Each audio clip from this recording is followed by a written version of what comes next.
सहस्त्र जन्म के जो अर्जित पाप हैं, संचित पाप हैं, वो भी नष्ट हो जाते हैं। तो कई लोगों को लगता है कि ये तो बड़ा सरल मामला हो गया, तो इतना सरल है तो हम नाम तो कोई ना कोई किसी न किसी रूप में ले ही लेता है, तो इसका मतलब तो कोई पापी बचा ही नहीं। तो बताया है कि राम राम सब कोई कहे, दशरथ कहे न कोई, तो एक बार दशरथ कहे कोटि जन्म फल होए। ये दोहा बहुत प्रचलित है। तो इसका अर्थ क्या है कि राम राम सब लोग कहते हैं, दशरथ कोई नहीं कहता है। एक बार दशरथ कह दे तो कोटि जन्म का फल हो जाए। एक बार दशरथ कह देने से कैसे कोटि जन्म का फल हो जाएगा, ये बड़ा सवाल है। लेकिन यहाँ दशरथ नहीं है, यहाँ है कि राम राम सब कोई कहे, दश ऋत कहे न कोई। ऋत, ऋत माने होता है बिना। दश ऋत कहे न कोई, 10 के बिना कोई नहीं कहता है, 10 के साथ कहता है। 10 चीजों को छोड़ करके राम नाम बोलना है। तो 10 ऋत कहे न कोई, एक बार 10 ऋत कहे कोटि जन्म फल होए। वो 10 क्या है? का 10 नामापराध है। नाम के अपराध 10 हैं। तो आप नामोच्चारण करें तो 10 अपराध आपसे नहीं होना चाहिए। अगर 10 अपराध के बिना आप नामोच्चारण करते हैं तो उसका फल प्रकट हो जाएगा। वो क्या है? का सन्निंदा सतीनाम वैभव कथा, श्री शेषयोर्भेदधीहि, अश्रद्धा श्रुतिशास्त्र देशिक गिराम नाम निर्थवाद भ्रमः, नामास्तीति निषिद्ध वृत्ति भीतत्यागौ च धर्मांतरैः, साम्यम नाम जपे शिवस्य च हरेर् नामापराधा 10 नाम अपराध। कौन कौन से? का सन्निंदा, पहला अपराध है कि सत्पुरुषों की निंदा। जो सत की निंदा करता है, सत माने परमात्मा भी आ गया, जो देव निंदक है, जो गुरु निंदक है, जो पूजनीयों का निंदक है, तो निंदक जो है ये नाम अपराध है। नाम लेने वाले को निंदा नहीं करनी चाहिए। अगर वो निंदक है तो उसको नाम फल मिलने वाला नहीं। असति नाम वैभव कथा, और जो असज्जन है, सज्जन नहीं है, उनको नाम का महात्म्य सुनाए, ये भी नामापराध है। नाम का जो महात्म्य है उसको सज्जनों के सामने ही प्रकट करना चाहिए। असज्जनों के सामने नाम के महात्म्य को प्रकट करना नाम का अपराध है। अधिकारी के सामने ही बोलना चाहिए, अनधिकारी के सामने नाम का महात्म्य कहना ये नामापराध है, ये भी नहीं होना चाहिए। श्री शेषयोर भेदधीहि, श्रीश और ईश। श्रीश माने श्री के ईश कौन? विष्णु। श्री माने लक्ष्मी, श्रीश माने लक्ष्मी के पति भगवान विष्णु, और ईश माने शंकर जी। तो श्री शेषयोर भेदधीहि, जिसकी बुद्धि श्रीश और ईश में भेद देखती है वो भी नामापराधी है। इसलिए जो शिव और विष्णु को एक मानता है वो उसको नाम का फल मिलेगा, और जो भेद बुद्धि रखता है उसको नहीं। इसलिए श्री शेषयोर भेदधीहि। अश्रद्धा श्रुति, जिसको श्रुति पे श्रद्धा नहीं है, वेदों पे श्रद्धा नहीं है, उसको नाम का फल मिलेगा? नहीं मिलेगा। क्यों? क्योंकि वो नामापराध है। ये नाम कहाँ से आए? ये तो वहीं से आए, जहाँ से आए वहीं उसी की निंदा कर रहे हो और नाम का फल भी लेना चाहते हो। दोनों हो सकता है क्या? आप किसी को पीटें भी और उसकी कृपा भी प्राप्त कर लें, किसी की आलोचना भी करें और उसकी प्रसन्नता भी प्राप्त कर लें, दोनों हो सकता है। तो श्रुति, अश्रद्धा श्रुति, श्रुति में जिसकी अश्रद्धा है वो नामापराधी है, उसको नाम का फल नहीं मिलेगा। शास्त्र, अश्रद्धा शास्त्रों में जिसकी श्रद्धा नहीं है। शास्त्र माने शिष्यते उपदिश्यते हितम इति शास्त्र, जो हमारे हितोपदेश के लिए, हमारे लिए हित की बातें बताने वाले शास्त्र हैं, ग्रंथ हैं, उन्हीं को शास्त्र कहा जाता है। तो उन ग्रंथों में जिसकी श्रद्धा नहीं है वो भी नामापराधी है, क्योंकि कितने शास्त्र आ गए, पुराण आ गए, स्मृतियाँ आ गई, अन्य ग्रंथ भी आ गए, ये सब हमारे हित कहने वाले ग्रंथ हैं। इन ग्रंथों में जिसकी श्रद्धा नहीं है पुराणों में जिनकी श्रद्धा नहीं है, स्मृतियों में जिनकी श्रद्धा नहीं है, यही नाम का महात्म्य बताते हैं और इन्हीं में श्रद्धा नहीं है और नाम का फल चाहते हैं, तो नहीं होगा। अश्रद्धा श्रुति, श्रुति में अश्रद्धा नहीं चलेगी, शास्त्र में अश्रद्धा नहीं। अश्रद्धा श्रुति शास्त्र देशिक गिराम, श्रुति शास्त्र और देशिक गिरा। देशिक माने उपदेशक, जो आपका गुरु है। गुरु के वाक्यों में भी जिसको श्रद्धा नहीं है उसको भी नाम का फल नहीं मिलने वाला है। कितने हो गए? सन्निंदा, असत्य नाम वैभव कथा, और श्रीशेष में भेद बुद्धि, और वेद में अश्रद्धा, शास्त्र में अश्रद्धा, गुरु के वचन में अश्रद्धा। 6 हो गए। नाम निर्थवाद भ्रम, और नाम में अर्थवाद का भ्रम कि अरे ये सब तो अर्थवाद है।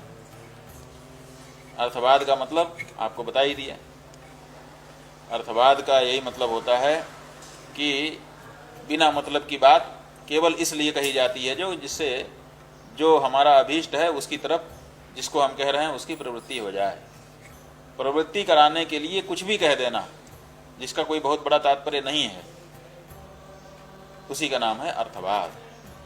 तो कुछ लोगों के मन में हो जाता है कि ये अर्थवाद है, एक नाम उच्चारण से इतना फल कैसे होता होगा। ऐसा कहीं हो सकता है कि एक नाम उच्चारण कर ले और उतने मात्र से सब पाप भस्म हो जाए? तो फिर बड़े बड़े फिर साधन क्यों बताए गए?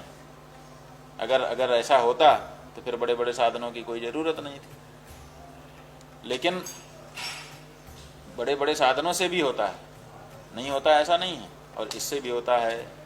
दवाइयाँ हैं बाजार में, कुछ लोगों को साग पात से भी ठीक हो जाते हैं, कुछ लोग घर में काढ़ा बना करके पी लेते हैं, उससे भी ठीक हो जाते हैं। और कुछ लोग होम्योपैथी करते हैं, कुछ लोग एलोपैथी करते हैं, कुछ लोग आयुर्वेद करते हैं।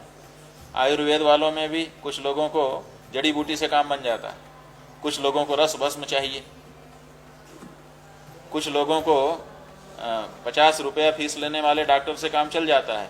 और कुछ लोग कहते हैं अरे ये तो कोई डॉक्टर है, तो 50 ही रुपया इसकी फीस है। 500 रुपया से ज़्यादा, 1000 रुपया किसी की फीस हो, 2000 हो, लाइन लगे 15 दिन बाद, तब उसके पास जाने में उनको लगता है कि हाँ अब हम कुछ आए, ये सही डॉक्टर है।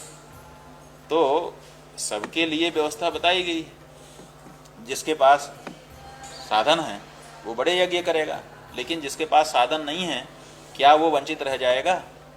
हमारे शास्त्रों की जो दृष्टि है वो ये है कि फल में भेद नहीं होना चाहिए, फल सबको मिलना चाहिए। तो फल सबको कैसे मिलेगा? जब यज्ञ से फल मिलना है तो यज्ञ तो सब नहीं कर सकेंगे, क्योंकि सबके पास उतने पैसा नहीं है, उतना धन होना चाहिए। तो उतना धन सबके पास है नहीं, तो सब लोग यज्ञ कैसे करेंगे? यज्ञ करके यज्ञ का जो फल है उसको प्राप्त करेंगे। तो जो जिनके पास संसाधन नहीं है उनके लिए यह बताया गया है कि वो नाम उच्चारण करने मात्र से, नाम स्मरण भेषजा नश्यन्ति सकला रोगा सत्यम सत्यम वदाम्यहम्, नाम स्मरण मात्र से उनका काम हो जाएगा। तो कुछ लोगों के मन में आ जाता है कि ये अर्थवाद है, ये तो ऐसे ही प्रवृत्ति कराने के लिए कहा जा रहा है कि बड़ा फल है, बड़ा फल है। रोचनार्था फलश्रुति ही, फलश्रुति जो बताई जाती है वो रोचना के लिए, ताकि आदमी का मन लग जाए कि भाई आप बैसाख मास शुरू हो गया, माता कहती है बेटे से, बेटा अगर सूर्योदय के पहले नहा लेगा तो तुझे बड़ी सुंदर दुल्हन मिलेगी। अब वैशाख मास में उठ करके सवेरे नहा लेने से सुंदर दुल्हन का क्या लेना देना, लेकिन वो कहती है और लड़का भी उसी आशा में उठ करके नहा धो करके तैयार हो जाता है ना। तो ये जो प्रवृत्ति कराने के लिए कही गई बातें हैं, इन्हीं को अर्थवाद कहा जाता है। लेकिन नाम में अर्थवाद का भ्रम किसी को नहीं रखना चाहिए। अगर कोई नाम में अर्थवाद का भ्रम रखता है तो वो नामापराधी है, उसको नाम उच्चारण का फल नहीं मिलेगा। नामनिर्थवाद भ्रम। और फिर अगला है नामापराध, जो कल आपने पूछा है। नामास्तीति निषिद्ध वृत्ति, नाम तो है ही है, पाप कर लेते हैं, पाप करके नाम ले लेंगे। ये जो रास्ता है, अगर कोई ये रास्ता बना ले कि नाम तो है ही है, हम निषिद्ध कार्य करें, जो हमको रोका गया है जिससे, उस कार्य को हम करते हैं, उससे जो पाप दोष होगा नाम उसको मिटा देगा। जो नाम का ये दुरुपयोग करता है वो भी नामापराधी है। नामास्तीति निषिद्ध वृत्ति।